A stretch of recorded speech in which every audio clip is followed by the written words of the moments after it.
Hi friends, welcome back to my channel everyday new. दोस्तों, बात करेंगे इस वीडियो में हम लोग रेलवे की अपकमिंग ग्रुप डी यानी कि लेवल 1 की नई भर्ती के अपडेट के बारे में। देखिए फ्रेंड्स, एक न्यूज़पेपर है जिसमें यहाँ पे आर्टिकल पब्लिश किया गया है ग्रुप डी की अपकमिंग भर्ती को लेकर के। अक्टूबर माह में 1 लाख के करीब पोस्ट पर दोस्तों आपको ग्रुप डी की नई भर्ती देखने को मिलेंगी। इसके रिगार्डिंग पूरे विस्तार में हम लोग बात करते हैं कि आखिर एलिजिबिलिटी क्या रहने वाली है, क्वालिफिकेशन क्या मांगे जाएंगे, एज लिमिट मोस्ट इंपॉर्टेंट जो बहुत सारे छात्र के सवाल रहते हैं कि 5-6 साल बाद जब जॉब आएगी तो आखिर एज लिमिट इसका क्या रहने वाला है, कुछ एज में छूट मिलेगा या फिर नहीं मिलेगा। आईटीआई नॉन आईटीआई वालों की बात करेंगे कि क्या सिर्फ आईटीआई वाले इस बार एलिजिबल रहेंगे इस पोस्ट पे या फिर जो 10th पास वाले हैं वो भी आवेदन कर पाएंगे। तो आइए पूरी अपडेट को देखते हैं। इससे पहले जो लोग चैनल पे नए हैं वो जल्द से जल्द चैनल को सब्सक्राइब करके बेल बटन जरूर दबा दीजिएगा रेलवे भर्ती की पल पल की अपडेट के लिए। दोस्तों, अगर आप लोग रेलवे की डिफरेंट एग्जाम्स की प्रिपरेशन करते हो तो देखिए किरण पब्लिकेशन की एक बुक आती है रेलवे ऑल एग्जाम मैथमेटिक्स की, जहां पे प्रीवियस ईयर में जो भी मैथमेटिक्स के प्रश्न आए हैं वो सब कुछ इस बुक में आपको chapter wise type wise solve paper मिल जाते हैं।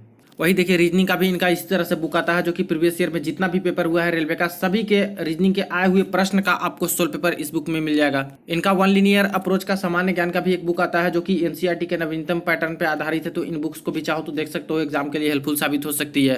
एक रेलवे ग्रुप डी की प्रिपरेशन करते हो तो देखिए इनका भी एक बुक आता है जो कि 2022 में जो पेपर होता है 2019 वाली भर्ती का, इसका वॉल्यूम 1 में 1 से 40 सेट तक आपको सोल्व पेपर सभी शिफ्ट वाइज यहाँ पे मिल जाते हैं। तो इन सभी बुक्स को चाहो तो आगामी एग्जाम के लिए कंसिडर कर सकते हो। देखिए फ्रेंड्स, रेलवे की अपकमिंग ग्रुप डी की भर्ती को लेकर के अजमेर संस्करण में एक न्यूज़पेपर में देखिए आर्टिकल यहाँ पे पब्लिश किए गए हैं। रेलवे की ग्रुप डी 1 लाख रिक्त पदों पर जल्द भर्ती निकलने की उम्मीद। यहां से पूरी खबर को देखिएगा। अजमेर रेलवे में नौकरी करने का सपना देख रहे युवाओं के लिए अच्छी खबर है। रेलवे की ओर से जल्द ही ग्रुप डी में 1 लाख रिक्त पदों पर भर्ती आने की संभावनाएं है। वही टेक्नीशियन के पदों पर निकाली गई भर्ती में भी पदों की संख्या बढ़ सकती है। जैसा कि टेक्नीशियन में 9,000 के करीब जो भर्तियां हुई है फ्रेंड, जिसके फॉर्म फिलअप सब कुछ हो चुके हैं, इसमें भी भर्ती बढ़ने की अभी आसार है। इसके बारे में बताया जा रहे हैं। रेलवे की ओर से हाल ही में 1,38,000 पदों पर भर्ती पूरी की गई है, जो कि आपका एनटीपीसी का हो गया, ग्रुप डी का हो गया, पैरामेडिकल कैटेगरी, इसके बाद मिनिस्ट्रियल कैटेगरी, इन सबको मिलाकर इतना पोस्ट तो भर ही लिया गया है जो 2019 वाली भर्ती का था।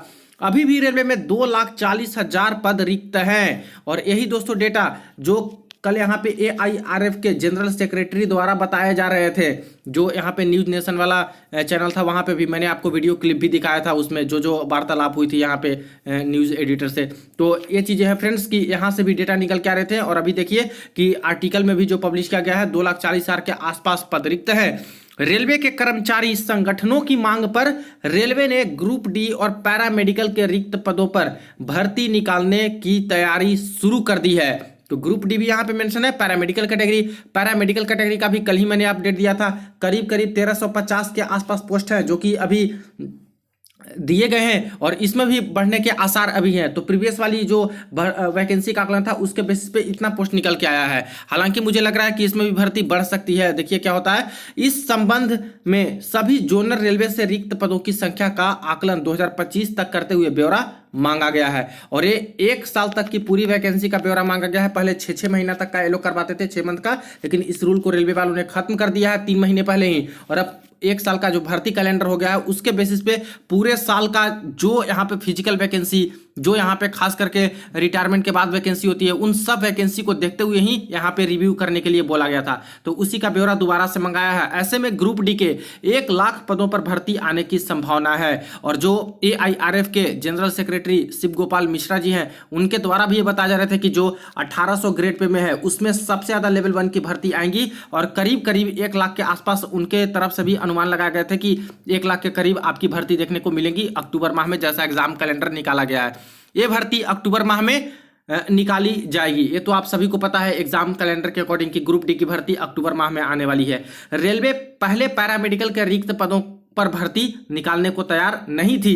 रेलवे इन पदों को संविदा पर कर्मचारी को लेने का मन बना चुकी थी, लेकिन फिर मान्यता प्राप्त संगठनों के दबाव के बाद, जैसे 2 मुख्य आता है, एक एआईआरएफ आता है और दूसरा एनएफआईआर, ये खास करके इंपॉर्टेंट है, जो कि यहाँ पे काफ़ी ज़्यादा इनका दबदबा एक तरह से रहता है मिनिस्ट्री ऑफ रेलवे के ऊपर। और यहाँ पे दोस्तों इनके जो काम है इनके चलते देखिए कि यहाँ पे खास करके इनको मानना पड़ा, वरना मेडिकल कैटेगरी की ज़्यादातर पोस्ट को तो ये लोग क्या किए थे, कोरोना काल में तो बहुत ज़्यादा डिमांड थी और ठेके पे बहुत सारे को ले लिए थे, जबकि इनको डायरेक्ट रिक्रूटमेंट कोटा से निकाल करके भर्ती देने चाहिए थे।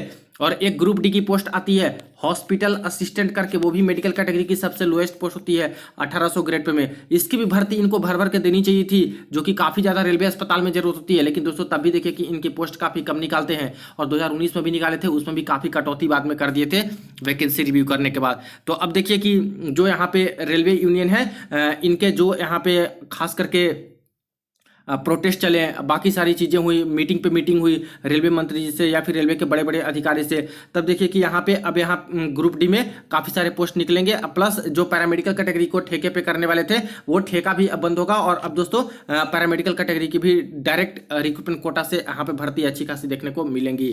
ठीक है, फिर मान्यता प्राप्त संगठनों, ये तो हो गया भर्ती निकालने को की तैयारी है। माना जा रहा है कि इसमें भी 5000 से अधिक पदों पर भर्ती आ सकती है। ठीक है, अभी मैंने बताया पैरामेडिकल कैटेगरी का 1350 के आसपास लगभग 22 तरह का पोस्ट है जिसका आकलन किया गया है। इसके बाद भी अगर कोई भर्ती बढ़ती है तो इसमें तो बताया जा रहा है कि करीब करीब 5000 के आसपास आ सकती है जब नोटिफिकेशन आएगी। तो देखने वाली बात है, जुलाई में ही आने वाला है पैरामेडिकल कैटेगरी का भी, तो देखते हैं कि कितनी बढ़ती है। हालांकि इतना तो आना तय ही है एक तरह से।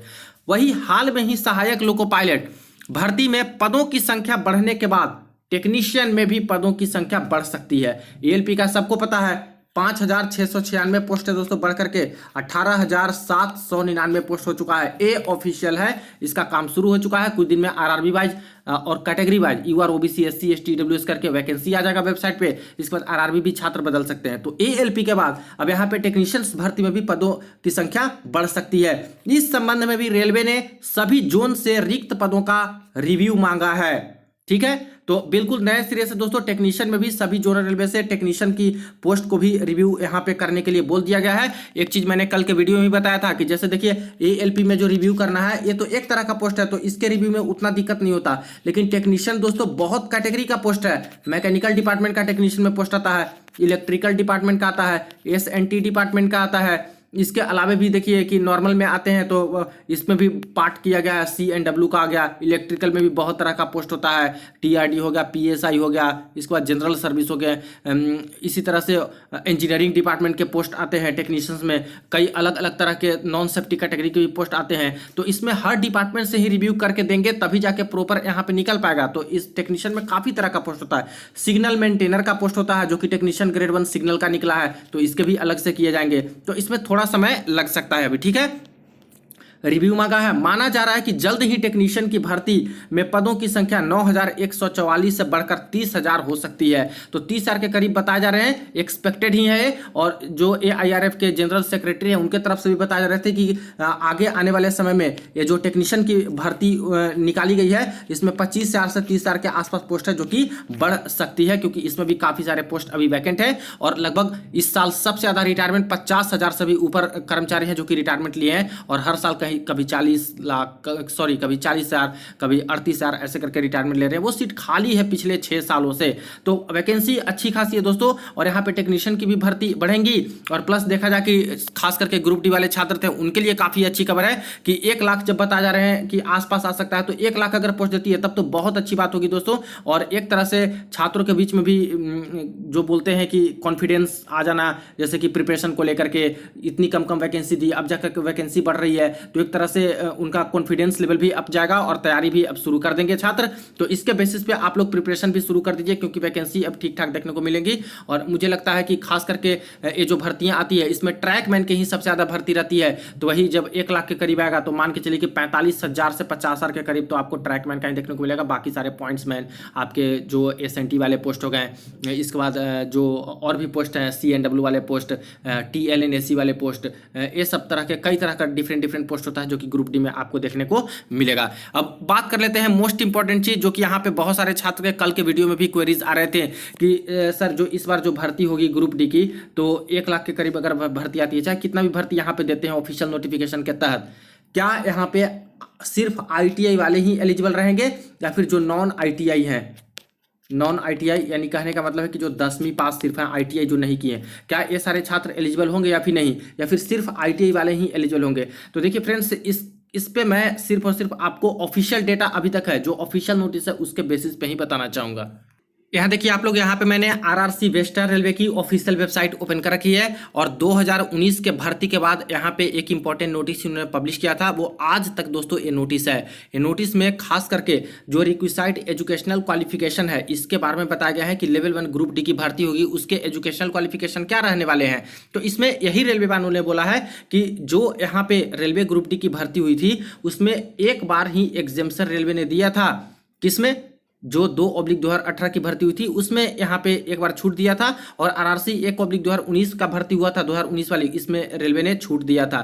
ठीक है, और इसमें बस एक ही छूट दिया था कि सिर्फ और सिर्फ 10वीं पास वाले भी जो है एलिजिबल हो जाएंगे, 10th पास वाले भी आवेदन कर सकते हैं, आईटीआई की जरूरत नहीं थी।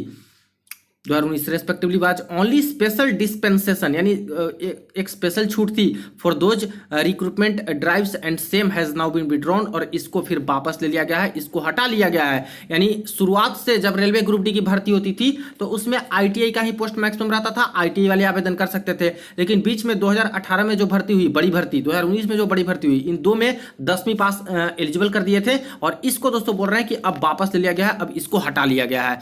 The minimum educational qualification for all future recruitment, यानी फ्यूचर में जो भी ग्रुप डी की भर्तियां आएंगी 15/6/2019 के बाद से, साफ साफ बोला गया कि इस डेट के बाद से जो लेवल 1 की अगर नई भर्ती आती है तो खास करके सिविल इंजीनियरिंग डिपार्टमेंट की, मैकेनिकल डिपार्टमेंट, इलेक्ट्रिकल डिपार्टमेंट और सिग्नल एंड टेलीकॉम डिपार्टमेंट में, इन सभी डिपार्टमेंट के अंतर्गत जो पोस्ट रहेगा, and catering wings of railway will be 10th pass plus national act apprenticeship certificate NAC granted by National Council for Vocational Training, और 10th pass plus ITI। ठीक है, तो जो नई भर्ती ग्रुप डी की आएंगी उसमें दोस्तों 10th पास प्लस ITI होना जरूरी है, या फिर 10th पास प्लस रेलवे से एक्ट अप्रेंटिसशिप होना जरूरी है, तभी आप लोग एलिजिबल होइएगा। लेकिन इन्हीं सभी डिपार्टमेंट में और इन सब डिपार्टमेंट के अलावे भी ग्रुप डी में भर्ती आती है, उसमें 10वीं पास एलिजिबल हैं। लेकिन सही बात तो यह है फ्रेंड्स कि सिविल, मैकेनिकल, इलेक्ट्रिकल और SNT, ये जो पोस्ट आप लोग देख रहे हो, ये डिपार्टमेंट, इसी डिपार्टमेंट में ग्रुप डी की करीब करीब 80 से 85% के आसपास पोस्ट आ जाती है।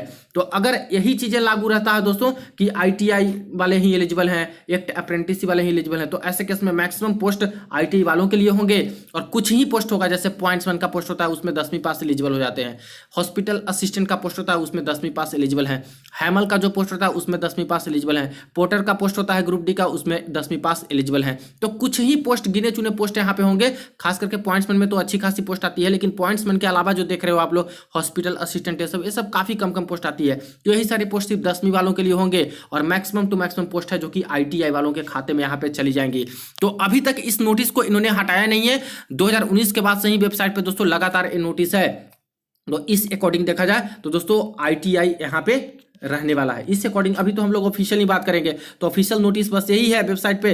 तो ITI बोल रहे हैं कि लागू रहेगा, एक अप्रेंटिसशिप लागू रहेगा 10वीं पास के बाद, तभी आप लोग एलिजिबल हो। तो ऐसे केस में ITI लागू रहेंगे। एक चीज़ और है, जो इस बार की जो भर्ती हुई है खास करके किसमें, स्काउट्स एंड गाइड कोटा में, तो इस रूल को ये लोग फॉलो किए हैं, और स्काउट्स एंड गाइड कोटा जो भर्ती होती है उसमें भी ये चीज़ को लागू कर दिए थे, ITI लागू था। तो अभी तक के बेसिस पे अगर आपके सवाल होते हैं कि सर ITI लागू है या फिर नहीं है, तो बिल्कुल दोस्तों अभी तो ITI इनके तरफ से लागू है। लेकिन दोस्तों बड़ी भर्ती निकलती है रेलवे में ग्रुप डी की, 1-1 लाख तक निकलती है, तो क्या होता है कि वहां पे चांसेस भी होते हैं ऐसे कि हो सकता है एजुकेशनल क्वालिफिकेशन में कुछ बदलाव भी कर सकें। जैसे 2018 में काफी प्रोटेस्ट करके ITI निकला था, तो यहाँ पे 10वीं पास करवा लिए छात्र, मनवा लिए अपनी बात को। इसी तरह से 2019 में बिना कुछ प्रोटेस्ट किए रेलवे वाले खुद ही उसको दोस्तों 10वीं पास ही दे दिए। तो इस बार बोल रहे हैं कि 10th प्लस ITI होना चाहिए। हो सकता है कि जब भर्ती निकाले तो यहाँ पे ITI को छूट दे दें, ITI वाले को हटा दें, फिर से वैसा ही रहे, या फिर हो सकता है कि यहाँ पे छात्र कुछ डिमांड करे तभी इनकी बात मानी जाए। तो ये बात की बात है दोस्तों, लेकिन अभी के अकॉर्डिंग देखा जाए तो अभी यहाँ पे 10th पास प्लस ITI ही है, जैसे कि नोटिस है, और जैसे कुछ कुछ notification scout and guide quota में ग्रुप डी की निकाले हैं उसमें भी 10th प्लस ITI ही ये लोग रखे हैं। तो आपको इसके ऊपर क्या कहने हैं, क्या ITI रहनी चाहिए, हटनी चाहिए, इसके बारे में कमेंट सेक्शन में जरूर बताइए। और बाकी दोस्तों जैसे ही इसके रिगार्डिंग इंटरनल ऑफिशियल नोटिस या फिर वैकेंसी का असेसमेंट का नोटिस आ जाता है कि किस किस जोन में कितना कितना, तब भी आपको सबसे पहले जेन्युइन अपडेट दे दूंगा। वीडियो को दोस्तों के साथ शेयर कर दीजिएगा। चलिए मिलते हैं नेक्स्ट वीडियो में, नेक्स्ट अपडेट में।